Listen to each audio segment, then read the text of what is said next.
自動でお風呂を沸かします。お風呂の線は来ましたか？自動でお風呂を沸かします。Hello and welcome to another episode of No Such Thing as a Fish, a weekly podcast coming to you from 4 undisclosed locations in the UK. My name is Dan Schreiber. I am sitting here with Anna Toshinsky, James Harkin, and Andrew Hunter-Murray, and once again we have gathered round our microphones with our 4 favorite facts from the last 7 days, and in no particular order, here we go. Starting with you, Anna. My fact this week is that in 2016, Tupperware claimed to be holding a party somewhere in the world every 1.3 seconds. Bullshit. No. How's that possible? You're just not being invited, and I know this is awkward. This is Tupperware parties. The reason I'm researching this is because I was talking to my mum a couple of weeks ago, and she said, I wonder if anyone goes to Tupperware parties anymore. And I said, what on earth are you talking about? And then she was saying about, how in their youths you'd have Tupperware parties, and they are a thing where a Tupperware salesperson, sales rep, basically throws a house party where they demonstrate and display all sorts of Tupperware. And it's still really popular around the world. So they stopped happening in the UK in 2003, but they happen in lots of other countries still. Every 1.3 seconds, you could be at one. They make extraordinary claims. So they claim that France has 500,000 Tupperware parties every year, which, how many people go to a Tupperware party, would you say? Is 8? it 10? 10? Yeah, 8 to 10. These days, none. Like, it must have been a bad year for Tupperware sales last year, right? Okay, so France has 500,000. If France has 500,000 Tupperware parties, each with, let's say, 10 people attending, that's still 5 million French people. No, it isn't, Andy. You're not saying that you only go to one Tupperware party every year and it's like, nope, that's my fill for the year. These Tupperware enthusiasts are going to more than one party. That's true. And also, there are Tupperware raves, which can get really out of control quite a lot of the time. They're illegal at the moment, but... You have to bring your drugs in a perfectly sized Tupperware, labelled. It is amazing, the Tupperware story. So, as you said, that's how they actually sell Tupperware. And it started off not being very successful. So it was invented by Earl Tupper, not an Earl. That's just his name. In, I think it was 1946, and didn't sell very well. And then this woman called Brownie Wise came along with a wise attitude towards PR. And she was already selling various household goods via the house party. And she bought up some Tupperware, sold it. And he spotted that she was causing a massive increase in sales this way. And I think within 3 years of her being on the scene, he took all his products off shelves and sold them exclusively at parties. And 5 years after she came on the scene, the company was making $100 million in sales per year. Wow. Yeah, she absolutely smashed it. Yeah. She found out that whenever you put like some gravy in a Tupperware box and threw it across the room, she always got way more sales. That was the pièce de résistance, wasn't it? Bouncing the Tupperware across the room. The gravy frisbee. It's mad as well, isn't it, that this feels like, again, there's probably other research to suggest otherwise, but to me it feels like this is the moment where we accepted plastic into the house. So that's what they were fighting against, largely. Plastic wasn't a thing that you brought into the house, and a lot of people were very resistant to it. So it's so odd to know that, in my head at least, this is the moment where all of this now, all the plastic in our house is off the back of these parties that were happening with Brownie Wise in America. Interesting idea. I like that. Dan lives in a child's Wendy house, we should say, at this point.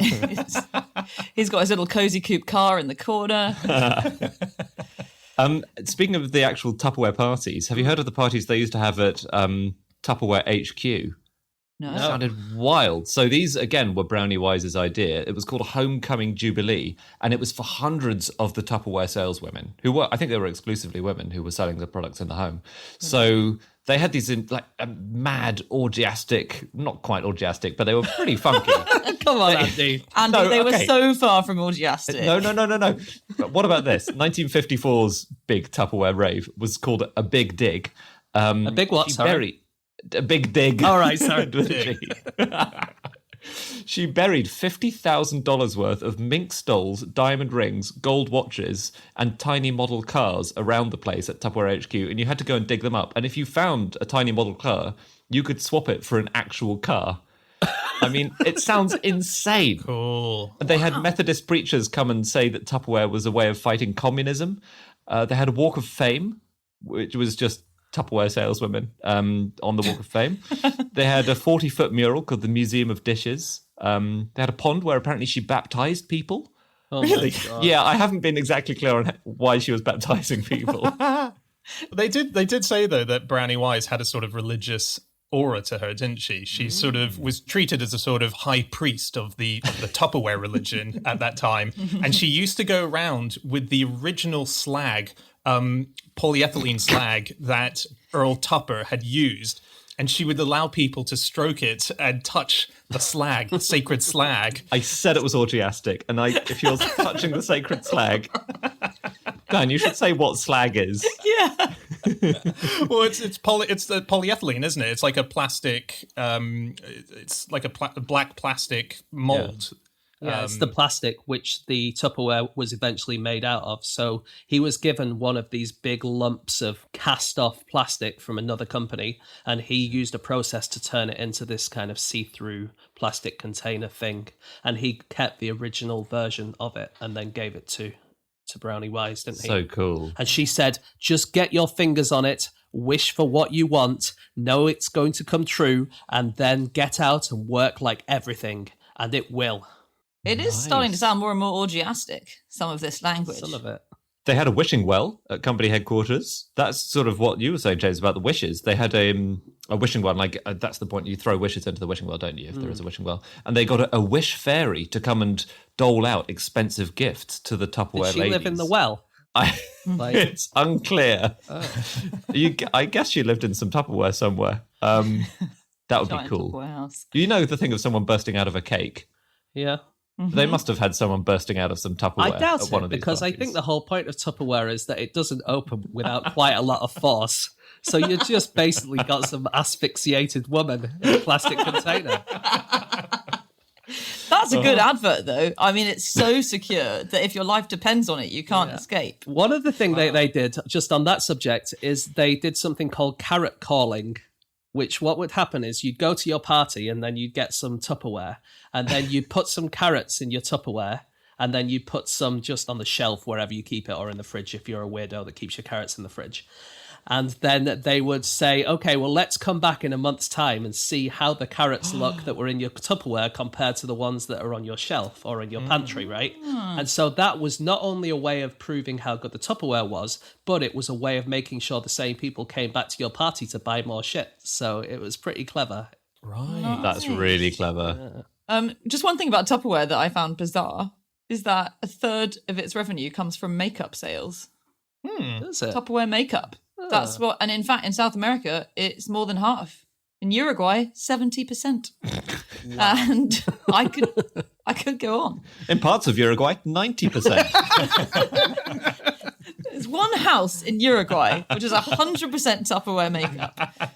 What is the makeup? Is it a famous brand or? So they bought up a bunch of beauty brands in the early 2000s, and this is when the guy who was running the company at the time, I think it was a guy called Rick Goings, he realized that in South America, he ran some stats and realized that people spent much more on makeup than they did on food containers. He said that he checked something called the Vanity Index, and South American countries rate most highly in terms of people who care most about their appearance. And so they launched makeup there instead, and it's super popular. I suppose, like, you would have Avon parties in the UK, wouldn't you? Like, who would sell makeup and stuff like that? You do. And don't you? Summers parties, I Summers, think, used to be a thing. Yeah, definitely. They must still be a thing, mustn't they? I think there was an article which claimed that there were 4,000 Anne Summers parties every week. I don't know Every if that's second. They had a falling out, didn't they, in the end? Earl and Brownie. The two combined geniuses. So Earl was sort of the inventive genius and she was the PR genius. And he thought that it should be more about Tupperware and less about her. And it was becoming quite about her. She was the first woman ever to appear on the cover of Business Week. She, because of her fame as this Tupperware queen, she ended up writing this self-help book called Best Wishes. And old Tupper eventually thought, no, she's becoming too self-involved and hungry for fame. And he fired her in 1958.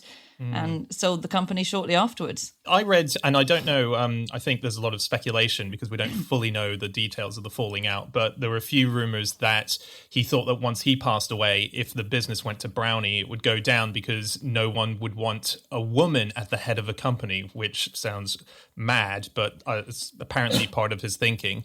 I mean, there's a lot of rumors. It's very strange. I read one that in 1957 she had held a massive Tupperware party on a Florida island for 1,200 people, and there was a torrential thunderstorm which injured 21 people, and that led to lots of lawsuits. And this is the most charitable explanation of why she was fired, is that was a big mistake. But it does seem like it was quite a lot to do with Tupper's ego. And in fact, there's more evidence because, she used to bury things on Tupperware HQ property.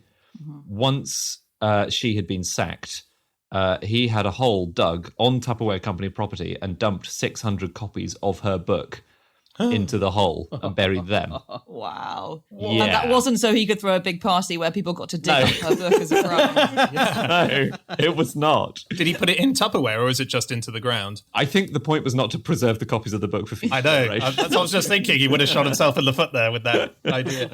He did go a bit strange afterwards, didn't he?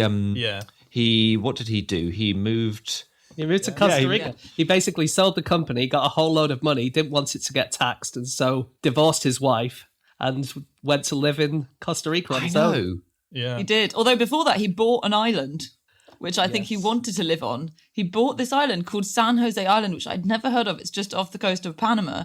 And he wanted it to become a holiday resort. And that makes him sound very Richard Branson, but I think it was an island that, didn't really have people on it and probably didn't cost a huge amount. And so he wanted it to be this glorious resort, and it looks stunning. And I've seen pictures, golden sands beaches. He hadn't investigated it enough because it had been the site of massive chemical weapons testing and dumped by the US, Canada, and Britain in the 1940s. Oh my God. So he sent a couple of staff there. They got quite badly burned and damaged from that, and they realised that it was uninhabitable. That's bad luck. He was an amazing ideas man, from what I can tell. There's a lot of inventions that he tried to make that never ended up being realized, which I think is a bit of a shame. He had the no-drip ice cream cone, which I could have That's used. a great idea, isn't it? It's a great idea. Yeah. That is one of the only problem with ice cream cones, really. Yeah. Actually, you know what I would invent? The best thing about an ice cream cone is where you snap off the bottom of the ice cream cone and you turn it into a tiny little ice cream, a tiny kind of microcosm of itself. Do you know that? So you snap off the bottom of an ice cream cone, so you have a tiny little bit of cone, and then you take a tiny little bit of ice cream from the top of it, and it can be like you're a giant. Because you have a tiny ice cream. So you could resell it to other kids around you and make back your money. Exactly.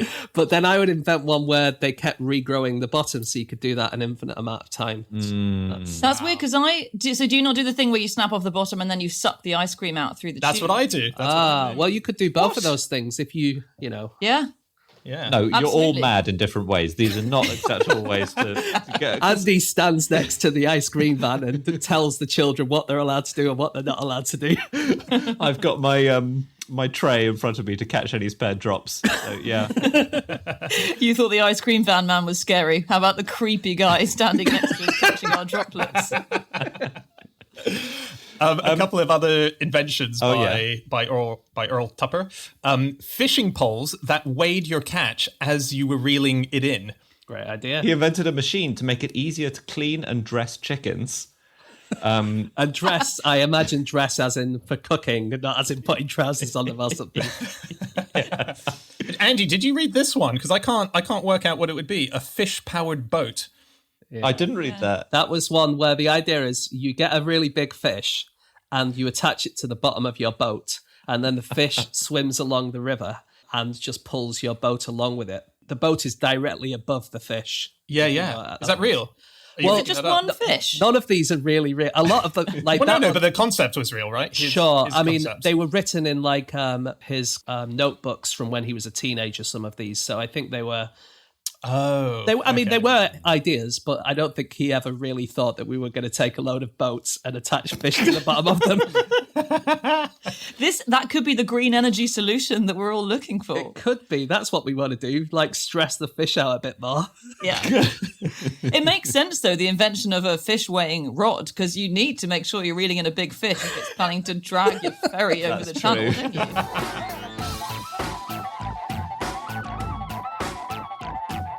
Okay, it is time for fact number 2, and that is Andy. My fact is that in 1868, there were 5 different plays on in London's West End simultaneously where a train burst onto the stage and threatened to run somebody over. Wow. This was a huge theatrical trend. So I've got the names of the plays. They were called Land Rats and Water Rats. That's one play. Rail, River and Road, Danger, After Dark, and my favourite, The Scamps of London. Great sounding play. And in all of these plays, there was a train drama scene where a train burst on, and the trains were obviously in quite detailed wooden flats that were mounted on rails, so they were able to burst onto the stage. Lots of kind of sound effects and smoke and stuff. Yeah, exactly. And this was a massive thing, and I think it was because of a play the previous year called Under the Gaslight. That was the first time it was really big on stage. The guy who wrote it, he was called Augustin Daly, and he claimed that other people had nicked his idea, and then other people said, "No, you nicked this from somewhere." Well, he won the court case, Yes. so I think technically we have to say that it was his idea. He's not going to sue. He claimed that he was just walking down the road and he tripped up over a piece of pavement or something, and he hurt his toe and had to hop all the way home. And when he landed back in his bed, it just appeared to him, the idea from nowhere, as opposed to the fact that there was actually already an idea out there. It's the weirdest. We actually have his first-hand quotes from that moment, and it reads so bizarre. He says, "I was near my door and I rushed into the house, threw myself into a chair, grasping my injured foot with both hands, for the pain was great, and exclaiming over and over again, 'I've got it! I've got it!' And it beats hot irons all to pieces." It's like... We should say the idea that we're talking about is not the train crashing through, though. It's the person tied to a railway idea. Yeah, so exactly. This was a meme. Oh, sorry. This was the start of a meme in 1867, which began with this Under the Gaslight play, where someone's tied to a train track and a train's coming towards them, and at the very last minute, you whip them away. And that was his genius idea, right? Yeah. Which, Yes. by the way, the stubbing his toe had nothing to do with it. It's bizarre. He just happened to stub his toe at the same time as he had the idea. Yeah. But this play was held at the Walrus Sisters New York City Theatre in 1867 and was absolutely massive. And it wasn't actually... These days, I would say we would see that meme and it would be like a damsel in distress who was tied to the rail tracks, and then some mustachioed hero would come and save the day. But in this case, it was actually the woman who saved the man. There was a man in the play called Snorky, and he was tied to the train tracks, and then the woman protagonist would come and save the day, and then Snorky would exclaim, "And these are the women who ain't to have a vote?" Oh, really? Political. Yeah, so it's quite a political little thing. But the play was run by these sisters called the Walrus Sisters, and they were massive. They were the daughters of a clown and kind of grew up in showbiz. And they kind of started doing these burlesque acts where they would take the piss out of other plays and stuff like that. And then eventually they did so well that they managed to buy their own theatre in New York City. And that was where they put on this play. And the most famous one of them was Jenny Worrell, and it was written of her that the beautiful, voluptuous Jenny Worrell supped late, drank champagne, owned fast horses, wore diamonds, squandered money to left and right until the public grew weary of her. Oh. So, and then she died in poverty in the end. So it's not a fun story, but unfortunately, she was also the daughter of a clown, so she had size 64 shoes, and that made it very hard to socialise. I do think when Snorky says, "And these are the women who ain't to have a vote," it's slightly like, did he believe in suffrage for women before a woman saved him from a railway track? Sometimes you need that moment of clarity, like stubbing your toe or being saved from a train. I think no one should have the vote unless they can prove that they've saved someone else's life. It's quite similarly, just in the case of it switching, and it used to be a woman who saved a man. The first known cliffhanger, literal cliffhanger, was in Thomas Hardy's A Pair of Blue Eyes, wasn't it, in 1873? And this was really the age of the cliffhanger. That's what that train scene is because it's the very last minute when they escape. Was this a novel, Anna, or did he write plays as well? Yes, no, this was a novel, A Pair of Blue Eyes, and it features Henry Knight, who's the hero, and he's left dangling off the edge of a cliff, and then the whole book is him dangling, at which point he reviews the entire history of the world whilst waiting to be rescued. And that's the book. And then at the end, I believe his love interest pops up and fashions a rope out of her own underwear to haul him to safety. Wow. Luckily, she'd just come back from an Ann Summers party. Yes, it was very flimsy. It snapped immediately and he died tragically. I can't believe after all the crap we got for ruining the ending of another classic literature novel that you've gone ahead and spoiled the ending of this Hardy one. Yeah. What was that? Anna Karenina? Yeah, that was it. Another book featuring, weirdly, a train, which runs... Oh, God, no. Anyone didn't hear that episode? Stop listening. This sort of trend was Victorian melodrama, it gets called, and it was a really big thing. The idea was basically sensation. You had huge theatres, often with 3,000 or 4,000 seats in them, and so theatres were engaged in an arms race to come up with the most sensational stuff. And a lot of them were thanks to a guy called Bruce Sensation Smith. Have you heard of him? He came up with loads of amazing kind of theatrical gimmicks. So one of them is of a diver descending into the sea, right? So that's what's happening on the in the story. But to show that, the boat he's in, that got lifted up into the flies, right? So it looks like he's descending because the boat is rising and rising above him. But also then they revealed huge tanks of water behind him which have real fish swimming in them. Wow. So as he descends, you see he is surrounded by actual fish. That's so awesome. cool. That's very cool. Not everyone was that happy with these sensational plays. So W.S. Gilbert of Gilbert and Sullivan fame, he said about these sensational plays, every play which contains a house on fire, a sinking steamer, or a railway accident will succeed in spite of itself. In point of fact, nothing could wreck such a piece except carefully written dialogue or a strict attention to probability. He said, avoid these two stumbling blocks and your piece will succeed triumphantly. Meow. I know. Ouch. I think Dickens felt the same. Again, I think people would go to see the melodramatic moment rather than any plot or dialogue or acting, wouldn't they? And Dickens said of a play called The Streets of London, which had a city burning down in it, and the name would change depending on what city it was in. So it would be The Streets of Bolton when it went to Bolton, or The Streets of Glasgow. And Dickens said of it, it's the most depressing instance, without exception, of an utterly degrading and debasing theatrical taste that has ever come under my writhing notice. Wow, that's extraordinary. I guess it's just the equivalent of a blockbuster film, though, which you go to because you know that there's an incredible scene where a plane disassembles itself or whatever. Yeah, it's a Dwayne Johnson movie, basically. Yeah, it's a Michael Bay movie. Yeah, I would have loved them. Imagine what Dickens would have thought of Transformers 4. There was like a response to it, wasn't there? So in the 1850s and 1860s, there's a guy called Tom Robertson who invented a thing called cup and saucer realism. And what that was, it was the exact opposite of these train crashes and fires and drownings and stuff like that. This was reported as being really, really unusual. If there were a few people talking in a kitchen, say, Robertson would put on stage as many chairs as would realistically be found in a kitchen or a dining room, as opposed to everyone else who would say, well, there are two people talking, so we only need two chairs. So we'll just put that. So he had everything that was really realistic. And there was one where someone was making a pudding on stage. And this was absolutely the talk of the town because it was so unusual that someone would really be actually making a pudding while they were doing the talking. And instead of kind of projecting and really shouting these kind of what was happening in the play, they would just talk as a normal person would. And it was just like a realistic thing. And to start off with, no one would put these plays on because they were like, well, where's the fucking car crash? Where's the train crash? We don't have it. But eventually there was one or two theatres that did it. And then that's kind of where we are today a little bit, isn't it? Sort of, except the chair thing. I think the chair thing still doesn't happen. And that is revolutionary. You do not see spare chairs in plays. And that's bullshit. You're right. I was reading up on sort of general theatre stage props off the back of this fact. And so just a couple of things that I found. There was a story of Orson Welles when he used to be performing in Julius Caesar.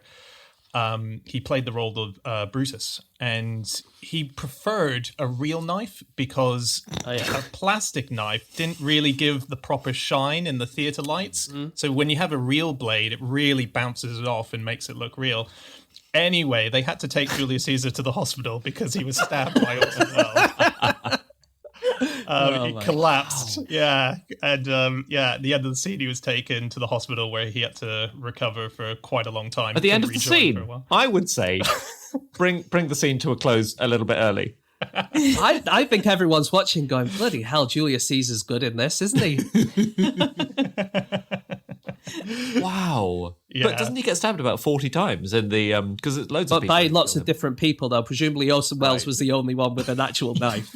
Everyone else was just doing the plastic thing. Orson Welles was so devoted to his craft, he handed out 40 knives and he recruited his worst enemy to play Caesar. Wow. Speaking of that, there was a production of Dad's Army in 2010 in South Wales. Local production, and they realised in a rehearsal that they were accidentally using live grenades, which they had just found. Don't panic!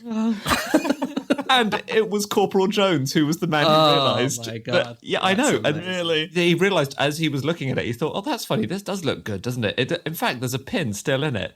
And they had found them in a car in the garage of a cast member's father-in-law and just driven them to the theatre, rattling around. And they had to call the bomb squad to come and blow them up. Oh wow! You know what they do for drugs in films? Because some films they have to take lots of drugs. Like, is it like a flour or icing sugar or something? I would have thought. Yeah, it's pretty close. So prop masters basically are the ones, they have to test all the drugs themselves to make sure that you can take it as an actor and not immediately start choking or whatever. So fake cocaine in The Wolf of Wall Street, that I think was vitamin B powder, and that was fine. They use moss instead of marijuana in films. Which Andy, I imagine Andy going to his moss dealer and accidentally getting some marijuana and going, "What's this bullshit?" I felt calmer and I wanted to feel tense. Yeah, magic mushrooms are just mushrooms. They just use some mushrooms, but non-magic mushrooms. That makes sense. It does.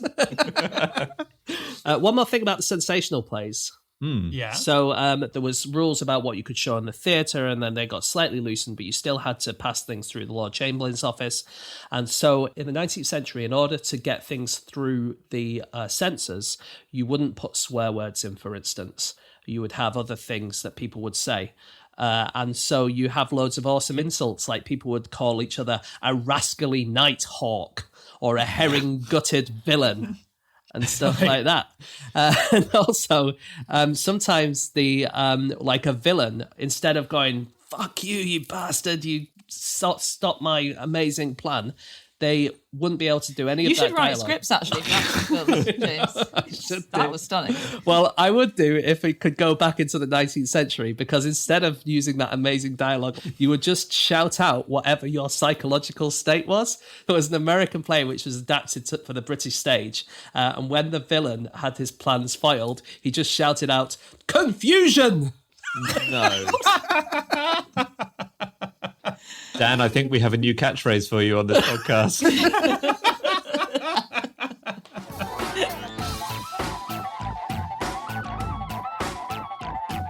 Okay, it is time for fact number 3, and that is James. Okay, my fact this week is that when it wants to sleep, a walrus will sometimes hook its tusks onto a small iceberg and sleep while floating along in the water.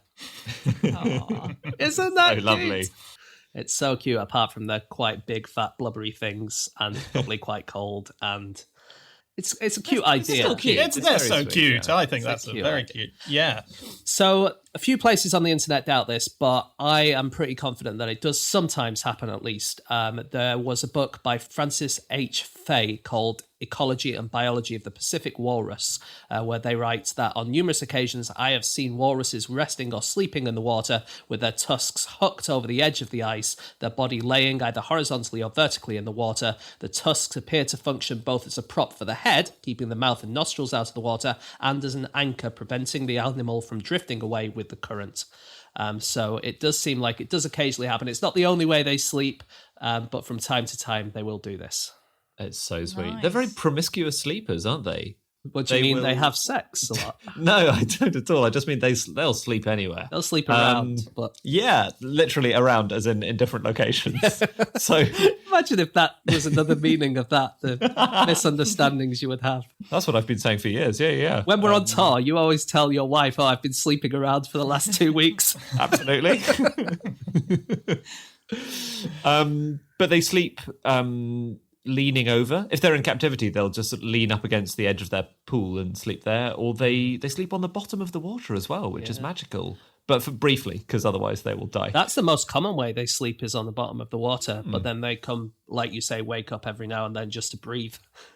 Like every 3 minutes they have to come up to the surface. It's not Really?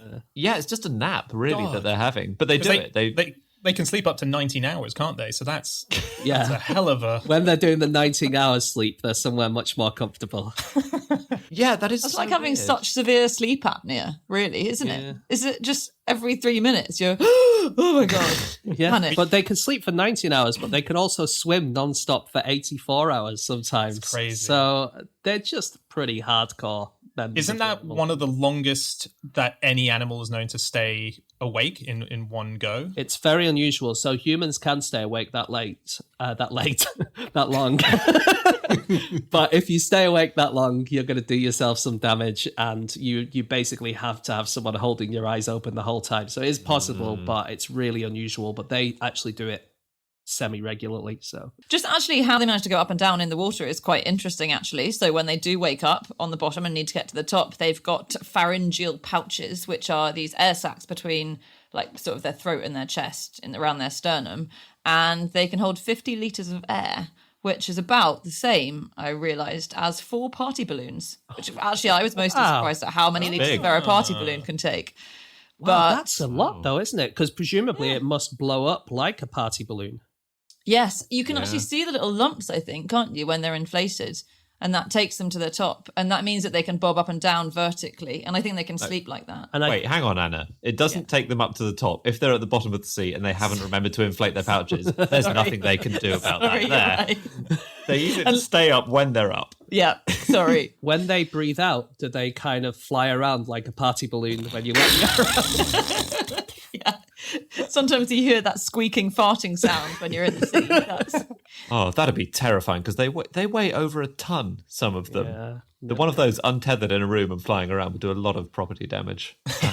They can eat as many as 6,000 clams in a single feeding session. And I went on One to... walrus? One walrus in one session, 6,000 clams. And I went onto the website of a seafood merchant in Borough Market, and that would cost £15,000 per meal if they bought their whelks and clams from Borough Market. I don't know what sort of lovey media walruses you're thinking of, but Borough Market is an expensive place to buy your clams. They're so cool. They're so weird. Their skin is amazingly thick, obviously, because they need to keep warm in the water. But their skin is 4 centimeters thick, which is about 30 times thicker than human skin. And then under that, they have another, is it 10 centimeters of blubber, which is, it's such a thick layer. They're pretty toasty, I think, in the water. It's a lot.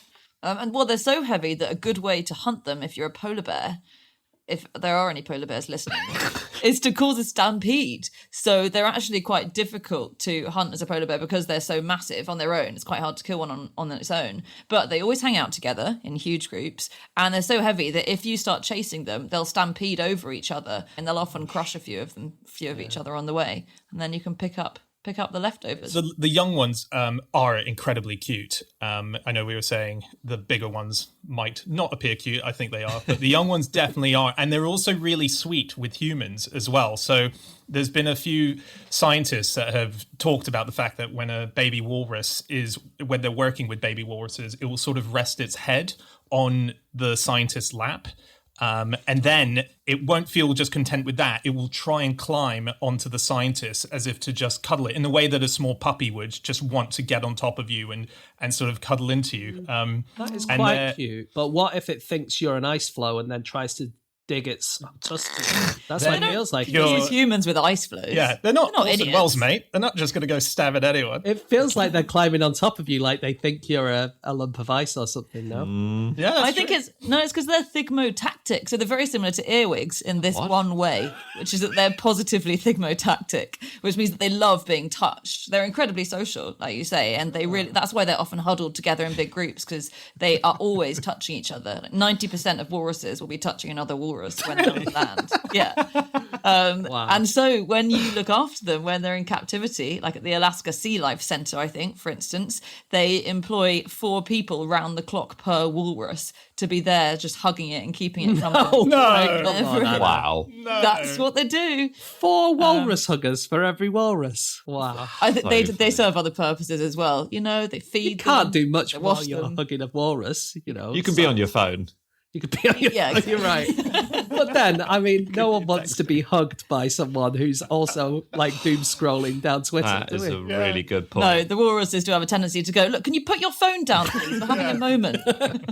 I was looking up an experiment that was done on walruses, and this was in 2009.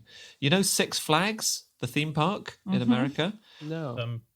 So it's a huge chain of theme parks in America, and they have a few branches all over the place. But in 2009, Six Flags in California built an artificial walrus vagina. Did they? Okay. Yeah. Like a roller coaster.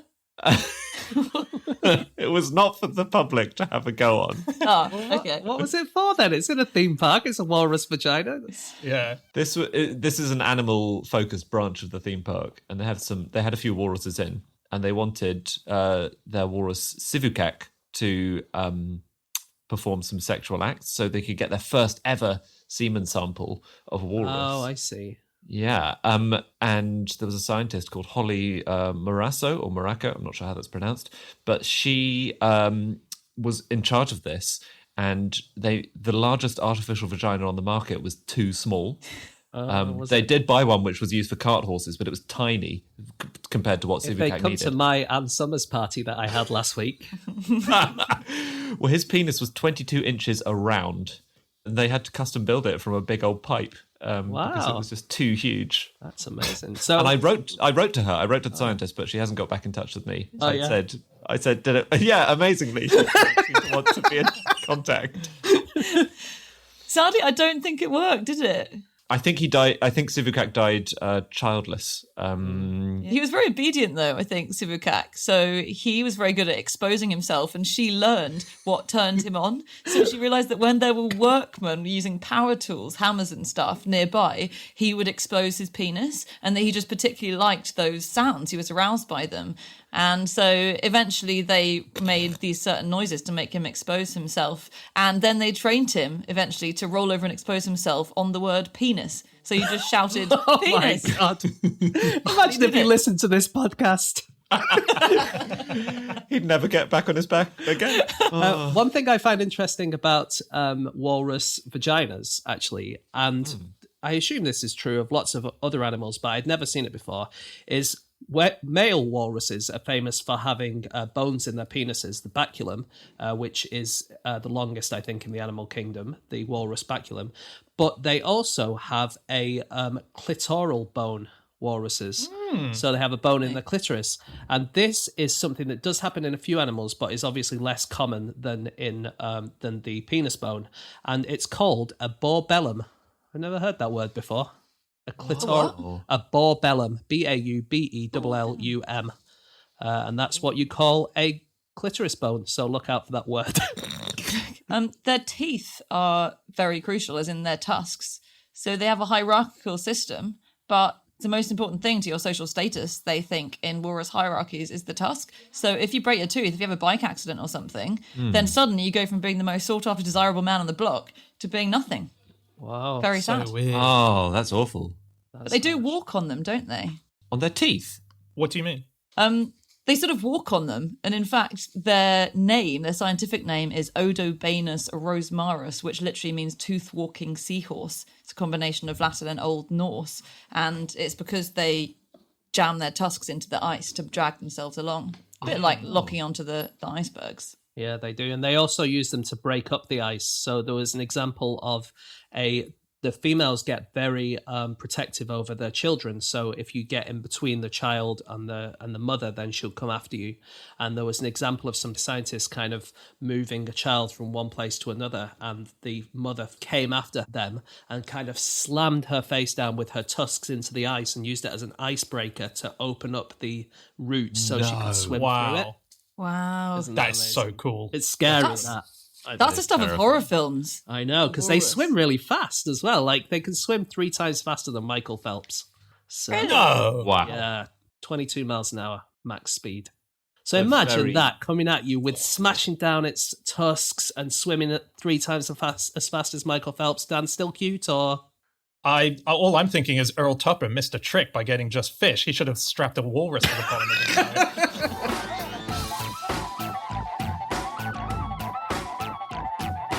Okay, it is time for our final fact of the show, and that is my fact. My fact this week is that for many years, the horror film The Unknown was missing because the last surviving print was accidentally placed into a pile of hundreds of film cans, all marked unknown.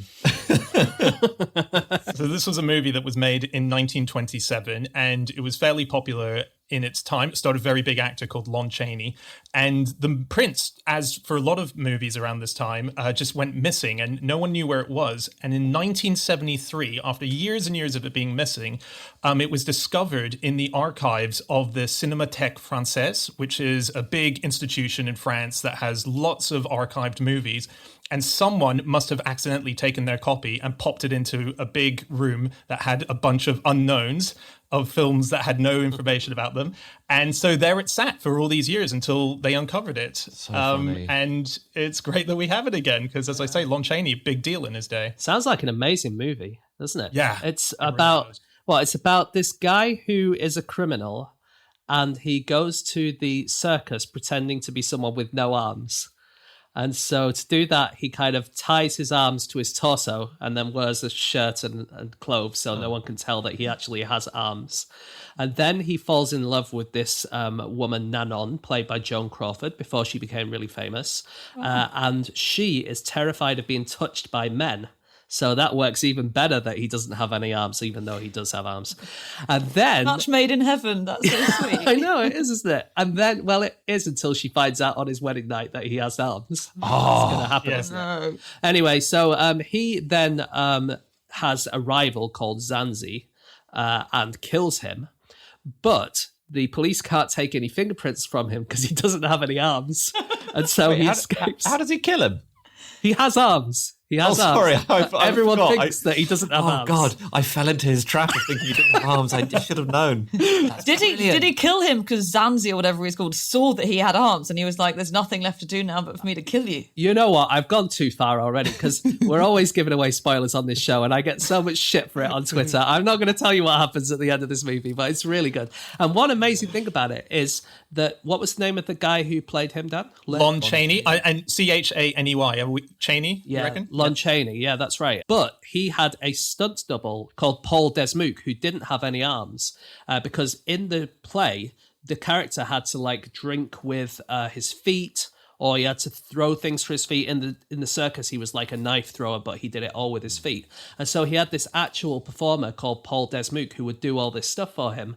And the way that they did it is sometimes he would double for him if you could do it with the shots and stuff, if you could not see his face. But most of the time, Desmouk was doing the same job, but he was doing it just with his legs and perfectly synchronized his legs with the actor's body. And so they cut it so you only saw the top of the actor's body and the bottom of the stunt double's legs. And so they could do all that stuff. Isn't that cool? That's so clever. Amazing. Yeah. So a man with no arms pretending to be a man with arms, pretending to be a man with no arms. It's many layers. It's like the Shakespearean boys pretending to be girls to be boys, isn't Yeah. it? Yeah. Lon that song by Blur. Is that? Yeah. Boys with no arms who like girls who have arms but hate men with who have arms. Dan, you mentioned Lon Chaney. Yeah. He does sound incredible. Yeah. So he played so many different things. He played lots. He was called the Man of 1,000 Faces because he appeared in all these different costumes, all these different roles. I've written down clowns and pirates. I imagine his range was even broader than that. He played lots of foreign people, which obviously you probably wouldn't do today. But in the 1920s, he played so many different roles and kinds of person that there was a popular joke. And this was the joke. It was, don't step on that spider. It might be Lon Chaney. That's brilliant. And he was a master of disguise in terms of his dedication to makeup within the movies he was in. So, like, for example, there's one movie where he plays both the hero and the villain, and he was so convinced that his makeup could transform that. When he played Quasimodo in The Hunchback of Notre Dame, he took the idea of having a growth over his eye so seriously that with the makeup done, it resulted in him having permanent short-sightedness off the stress that he put onto his body. He often used to put himself in physical pain in order to get that appearance right. Wow. So when he was playing a legless criminal mastermind, so he in another movie played a legless criminal. What? He bound his legs into a tight harness, and that actually cut off a lot of blood vessels in his legs, so that he did kind of lose the use of his legs. Oh my God. But then for the sequel, he didn't have to have a stunt double, so that was useful. So yeah, exactly. But yeah, and he was a big guy. He was a silent movie guy that was in that transfer to the talkies. And in fact, when it became the talkies, it was so interesting. He wrote for his first movie, because he did 5 different voices in his first ever talking movie. He signed a statement to attest to the fact that it was in fact his voices. And this was sort of published so that people believed that it was him who had an actual voice and that he was talking.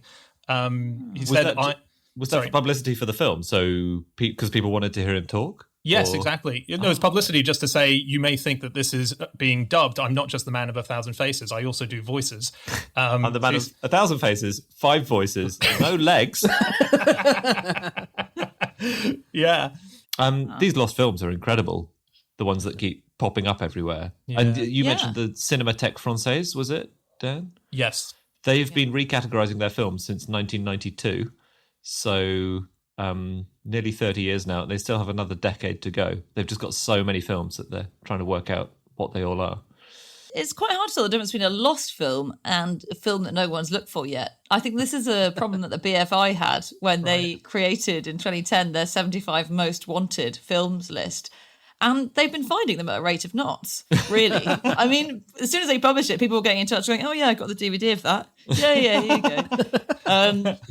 That's such great news. So of the top 75, they've discovered 18. I think maybe one of them, or a film that was famously lost, was Gaslight, which is interesting because the reason it was lost is because MGM tried to gaslight us into thinking it didn't exist. Confusingly. No. So this was the original film called Gaslight was released in 1940, and I think it was a British version. And then MGM got the rights to it and released it in 1944, but they got the rights on the one condition that all copies of the 1940 film, even all the negatives, were completely destroyed. So that if anyone said, what's the film Gaslight? They'd be, it's this one. Wow. What are you talking about? This is the film Gaslight. And the only reason actually we have the original 1941 is because the director of it, who was called Thorold Dickinson, much cooler names in the olden days, had made his own personal copy. Really? And so he went and produced it. And that's where the word gaslighting today comes from, isn't it? Because it was the movie, maybe based on a novel, I'm not sure, but it's based on someone's boyfriend who tries to convince her that she's gone mad or something, right? Yeah, based on play, I think. Isn't it? He tries to convince her that it's something to do with gaslighting in the house. I can't remember what he's persuading her. Yeah, so he's always... He basically makes the lights go down lower, and then she, who's played by Ingrid Bergman, says, the lights have gone lower. And he says, no, they're not. You've gone mad. And then he does lots of other stuff. But he shouldn't. I mean, that's not an obvious symptom of going mad, is it really? He should have, dressed as a rabbit and danced around in the front room and said, did you see that? He's like, what are you on about? That would be... That was the next scene. Yeah. Should have got Lon Chaney in to do one of his weird jumping around with no arm. Lon Chaney appears to be stuck in the bath. No. What are you on about? Just your mind playing tricks again. Oh, that's it. Lon Chaney's back, and this time he's got 8 legs. One famous movie that's missing is The Arrival of a Train at Vincennes Station by Georges Méliès. So one of the oldest of all the cinematographers, a French guy who did lots of really early, very, very short movies of things happening, for instance, trains arriving at stations and stuff like that. But what I find really interesting about this one, it's an 1896 film, which we don't know where it is. But what we do have is we have a flip book of the film, which in 1896 is essentially the same thing. Yeah. That's so cool. Just every frame has become Every frame has become a page in the book. Wow. Have they stitched it back together to turn it back into a film? They should do, shouldn't they? Oh, they should, because then they can say it's based on a book. That's popular for films. There is, weirdly, just a combo fact there. There's a myth that when film was in its infancy, there was a silent movie. It was just of a train arriving in a station. But I think it was face on. It might have been by the Lumiere brothers. So the train is coming right towards the camera. Oh, yeah. There was a myth that this was so realistic and terrifying for the audience who'd never seen cinema before that the audience bolted. They all just shit screamed. themselves en masse. Every one of the 500 people shit themselves. No, that's not the urban myth. It's a good urban myth. It's the one I've been spreading. Anyway, it doesn't seem to have ever happened. That's the thing. No audience ever bolted or shat themselves en masse if they saw footage of a train. Another film which has gone missing is the first film ever directed by an African American. And actually, loads of these have gone missing. So there was a thing which I didn't know about, which went from 1915 all the way up to the 1950s called race films. And what it was Hollywood was making all these movies, but at the same time, other people were making films specifically for black people. So you would have black directors, you would have black actors, you would have black producers, you'd have basically black people doing the whole thing, but they would only be shown in theatres that were usually segregated so that only black people could even watch them. And there were like hundreds and hundreds of these things made, but almost all of them went missing. And then in 1983, there was a place called the Southwest Film Video Archives in Dallas. And they rang up this kind of historian and said, look, there's a load of old tapes here. They're just taking up a load of space. We're going to get rid of them. Do you want to have a look through them? And he went, okay, well, I'll go and have a look through them. And it turned out that it was all of these old, what they call race films. And now we have loads of them back and they're restoring them all and people can watch them again. Wow. Isn't that cool? Wow. That is so cool. It's amazing how little people thought ahead at the time. It's something that actually Alex, our colleague, gets really agitated about when so much of the BBC's archives have gone missing because they just didn't really preserve stuff. Well, they taped over it. It wasn't that it went missing. They decided that all these tapes were useless, hanging out in the back rooms. Classic comedies that were made were all destroyed. So Peter Cook, British comedian, he begged the BBC to give him the tapes so that they wouldn't be destroyed. I'll buy you new tapes, he said, and you can have fresh ones. And they still said, no, it's our property, so we're just going to make sure it's kind of destroyed. And so it wasn't even lost. It was actively destroyed. We should say why there are so few. Another reason, apart from people destroying them, is that they just burn so easily. They set on fire. The early film, nitrate film, it can combust at 41 degrees Celsius. So, and you're in LA. I know. I mean, and also the other problem is that it has to go through a projector gate. Obviously, reels of film, balanced on a projector. Pushing it through the projector's gate creates friction. Guess what that does? Frequently sets it on fire. And also, the substance it's made of, nitrate film, it produces more oxygen as it burns, which adds to the flame. It can keep burning even if you put it underwater. It's staggering that any of this stuff is even left on the planet. It's so unstable. It just doesn't want to exist in a stable form. So one movie that was destroyed in the 1920s was a movie called Humorisk, which was a movie that was the only silent movie of the Marx Brothers. This is before they went into talkies themselves. And it was destroyed on purpose because Groucho Marx hated it so much that he bought up the film and he burnt it so that no one could ever see it again. And you always hear of artists who dream of that scenario of being able to go and remove from the shelves. George Lucas did a Christmas special for Star Wars. His dream is to sledgehammer every single copy out of existence, and no one can. But Groucho Marx managed it. He got rid of history. That's amazing. Wow. That's this is off topic, but just thinking of people who hate the films they produced and wish they were destroyed. I remember reading an interview with Patrick Stewart who said that his biggest regret was doing a film called Wild Geese 2. And he said the only reason he took the role is because he was offered the exact same amount of money for it as a repair for a window in his house had just been quoted. I don't know what kind of windows he's got. But nice windows. Yeah. Oh my god, the guy who was his glazier must have been just like Steven Spielberg in a mustache or something. And he's like, Yeah. Yeah. this will cost you $13.6 million. Do you guys know when the last silent movie star died? Well, how do we define a silent movie star? Because, for instance, The Guy and the Artist, that was a silent movie, wasn't it? Oh, I'm not counting Jean Dujardin as a silent movie star. No way. Sorry, last person from the original silent movie. Okay, so who was in loads of them. I would have said they became talkies in the 20s, didn't they? Is that when so let's say someone was 10 when that came out and they died when they were 100. Then Yeah, I would possibly say- a couple of years ago. Yeah. I'm gonna say there was a kid who played the kid in the movie The Kid. No, And- but did you not see the prequel to that, The Fetus? Lon Chaney played the fetus, I believe. Yeah, he built himself an entire womb. Shooting. Amazing. But Jackie Coogan was in that movie, The Kid, and I'm gonna say him. He was Uncle Fester in the Addams Family as well. He died in the 80s. Okay, so all right, so James and Anna are saying the last couple of years, and you're saying the 80s, Dan. Yeah. James and Anna are closer. It's 2020. Baby Peggy was her name. Not her forever. She lost the baby element. Actually, she lost the Peggy element. She changed her name. But she was so famous. She was one of the highest paid movie stars in the entire 1920s, which was a gold rush time in Hollywood. She was so famous. She was the mascot of the 1924 Democratic Convention in New York. Wow. She turned up on stage next to, I'm not sure who it was, Roosevelt or someone. But And that was back in the days of silent conventions, wasn't it? Oh, for those days again. Yeah. the last adult man to be in a silent movie was a guy called Shep Horton, and he only died in 2017. And he was What's in his silent name? movies. Shep Horton. Shep Horton. Yeah, Hough. But he was called the last of the great nobodies. Oh. Incredible. So he was in hundreds of films. He was in Gone with the Wind, The Big Sleep, Cleopatra, Wizard of Oz, but always just as a kind of handsome dude in the background. And but you can see him in all of these films. They've tracked loads of the movies he's in. He was in a dozen films a month.